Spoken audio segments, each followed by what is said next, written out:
Hey guys, and welcome back to Spyro the Dragon. Praise whatever gods these dragons worship, we are finally done with the Beast Makers, and thanks to, Chaff systematically going through and collecting everything and rescuing everything, we're finally ready to go to the Dream Weavers. So bring up that manual of yours, mate, it's time for a little bit of brochure reading. Alright, the Dreamweavers. These dragons are peacekeepers of the night. From their island in the clouds, they flit through the dreams of other creatures of the world, making sure that no nightmares bother dragons while they're sleeping. Anyone who has bad dreams at night can call on these dragons for help. Or, if you've got the money, you can just hire knights, but these dragons do it for free, because it's their sacred duty. They're kind of just sworn to it, so it's like the Ghostbusters, you just give them a ring if you're a bit terrified. But Knights has got a commission fee, you got to pay $1 for that, Jester. The Ghostbusters aren't doing it out of the goodness of their own hearts, mate, come on now, they're a business. That's true, but it's more the aspect that you can just ring them at any time. You don't have to wait for it, it's a free...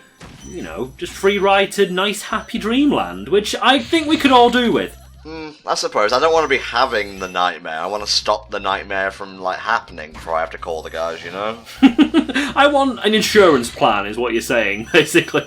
Indeed. Now, I've mentioned, earlier in the playthrough that I often get Magic Crafters and the Dreamweavers mixed up. Even the dragons here kind of reminds me of the ones back in the Magic Crafters. Hell, I can't even remember how the Magic Crafters look like, so there you go. Maybe the tropes are a bit too similar for my liking, magic and dreams, kind of interchangeable, but, magic permeates the Spyro franchise as a whole, so maybe I'm just being a bit nitpicky here. Chaff, what was your opinion of the Dreamweavers as a whole, mate? Do you think similarly to me, or am I just being a big ol' and dumb 64 here? Well, Dreamweavers, it does definitely feel kind of Magic Craftery. They do have this strange, unusual fantasy setting, but, since the focus here is more dreams and nightmares rather than high fantasy and magic, I guess, focused. But as for the levels themselves and all as a whole, I'm not the biggest fan. I like some of the gimmicks they introduced, like this whole size changing thing, and later on we'll see a little time-based mechanic. But some of the levels just got really annoying to try to find everything. Has some pretty tough enemies in some areas too. Oh yeah. Thankfully you get fun bits like this, Spyro's very own size-changing cannon, which you actually have to use in order to get to some of the levels, which is pretty neat. I do like a hub world that can integrate gimmicks proper. It's I think it was the Peacekeepers world where you had the cannons and you actually had to use them to advance through the level. You had to take out some bits of scenery to actually get through. So it's nice that they've got the idea and kind of run through with it. You can get past those guys without changing their size, but it's very hard to do so. I believe you said you've only done it once, or at least managed to. Yeah, I managed to glitch it about, once, and then you can probably get through with a little bit of hitbox and, invincibility frame manipulation, but honestly, it's just not worth it. Just go through the level and do it properly. Indeed, experience everything that the Dreamweavers has to offer. It's Spyro, baby, you deserve the best. Just look at all the beautiful pastel hues and just be glad you're here. Well, yeah, that's the point. It's very dreamlike in its coloration and the like. It's definitely got an ethereal vibe about it. It's very pleasing to look at. It, aesthetic, etc. It's very focused on bright blues, greens, bit of pinks and purples. Very cool colors. Oh man, the skyboxes are so simple but so pleasant to look at. I love it. Yeah, it's just, it's sort of sunsets and clouds seems to be the general theme that they go with, especially in the hub worlds. And yeah, as you say, they're really simple, but they just set the mood quite nicely. It's more of an atmospheric thing than a design thing, and I think it works very well in this game. Oh, he wasn't so big anymore. Haha, we ruined his day forever. Oh, I love the hub world theme now that I'm listening to it. Again, it's all coming back to me. Yeah, it's very, I was going to say jazzy. It's not jazzy in the slightest. Very bouncy. That's the word. That'll do. Yeah, it's quite uplifting, yeah. Uplifting. Uppity. Or is that a word you describe music?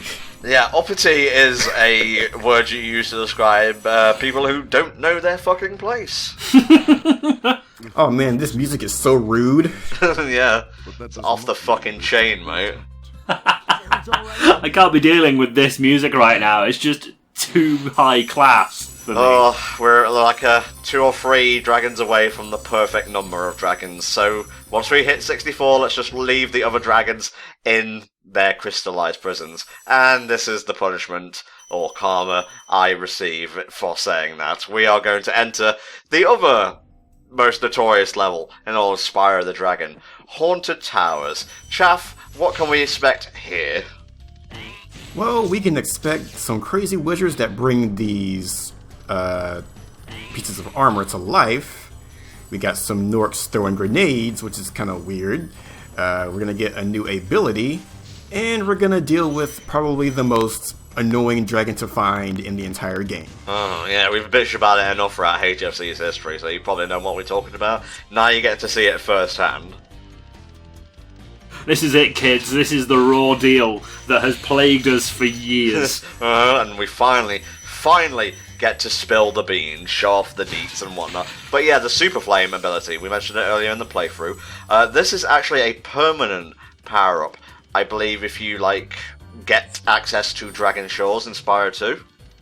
Mm-hmm. And in that game, your Super Flame is like this big anime energy shot that fires straight ahead. And yeah, it is, yeah. It's so cool. Fucking Dragon Ball Z all up in here. It's great. I love the Dragon Shore Super Flame. It's so unnecessary. It basically allows you to break anything. Like if there's a thing that's all made of metal, you can just destroy that. Great for taking out the, the whirlwindy sort of things. The stuff you have to, repeatedly fire in order to get the gems out of, the pinwheel ones. Ah, yeah, the Whirligigs, yeah. Not the official title. Yeah, I probably should have just said whirligigs to begin with, honestly. Instead of stringing, 10 random words together. To be fair, Whirligig is also an excellent word by itself. Yeah, I suppose. It's very whimsical. Just like this game. Aha! It's a whimsical Whirligig. Very perilous place to put, chargeable things there. I've noticed as well that the thing that sets the Dreamweaver's dragons apart is they have almost quite Oriental names. They seem to follow the sort of the East Asian, synonym style, like Koso Ko kind of thing. I don't know if that's just sort of going on the high fantasy trail that some of this, some of the previous levels have shown off. It's kind of nice to see that there's a sort of different naming convention throughout the worlds. It gives it kind of a sense of depth. Yeah. Really, that they are actually different dragons from different eras almost. It's just a little touch like that I really quite enjoy in these kind of games. Kiss from a fairy. Bada bing, Super Flame. Give me that fire! And now I'm going to charge very slowly through to the place that I can use it. Don't forget to flame the not alive suits of armor, because they also contain gems. A rookie's mistake leaving those behind. A mistake I've made in the past. Yeah, yep. I speak from experience is what I was going to say. Stairs, the worst enemy of tiny dragons everywhere. Oh, and I believe we're coming up to a place where you can actually look through the wall and see the last dragon. It was near the top of that speed ramp, or near the bottom, I believe. Yeah, you get a tantalising little glimpse and you're just like, oh god, I just want to get it. You can never get it. And what's worse is there's actually a hole in the ceiling where I guess you drop down from after you get that dragon, or can do if you want to. So I was just I tried every angle, I tried every trick in the book, even some I made up myself and gave stupid names, and I just could not get through that hole. So I did the shameful thing. I had to consult a print media game magazine.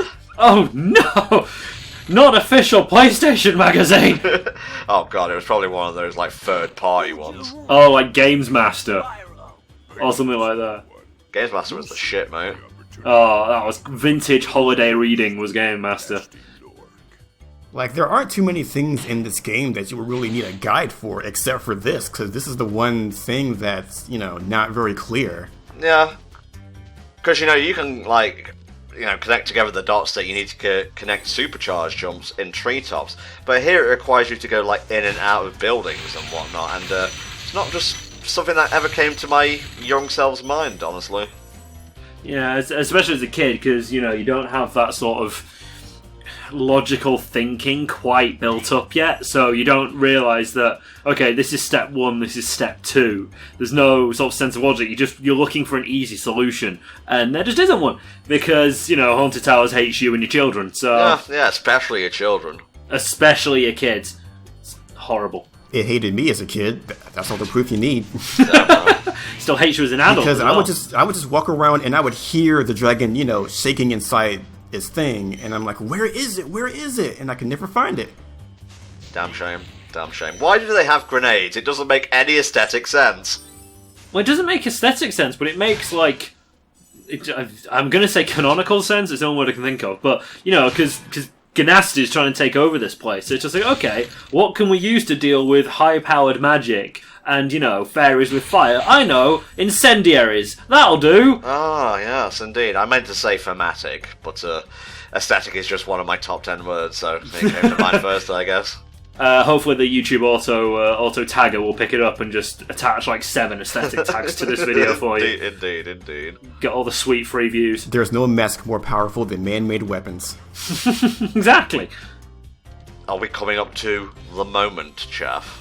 We are indeed coming to the moments. The moment has long been prepared for, my friends.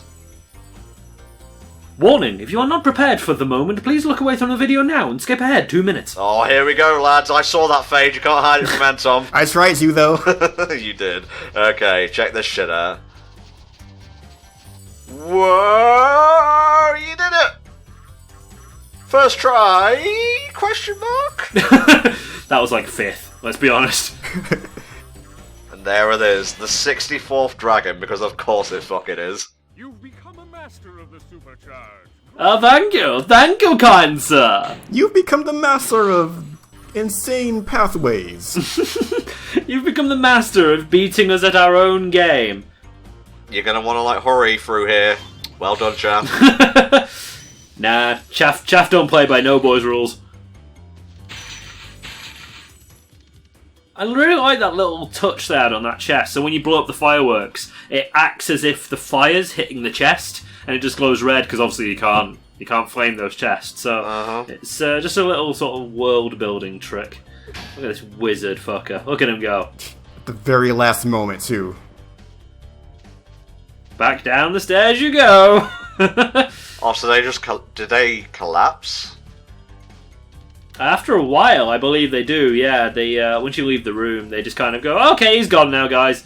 Leave him alone." It's like a fucking pantomime or something. It is, yeah. It's like literal puppets on strings. It's weird.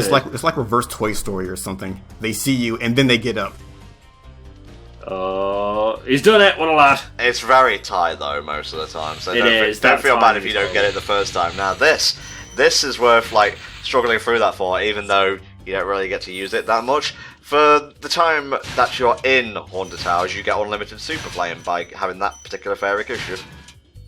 Because she's golden shit, so she's like the super fairy. Gold means betterer. Exactly, we know this by now. Oh, there you go. Oh. Sweet perps. At 25. Oh, raining gems. Okay, now a slow walk back up. Now we're doing the cleanup cruise job. The walk of shame. I like how Spyro's smoking as well. Oh yeah, man. Can't contain the firepower. This is a beast you should not fuck with. You could have broken that open with fire, but charging instinct is too strong. I just can't get it out of my system. I've just gotta do it. Booyah. Okay, that is that level out of the way. We'll see you next time for the second half of Dream Weavers.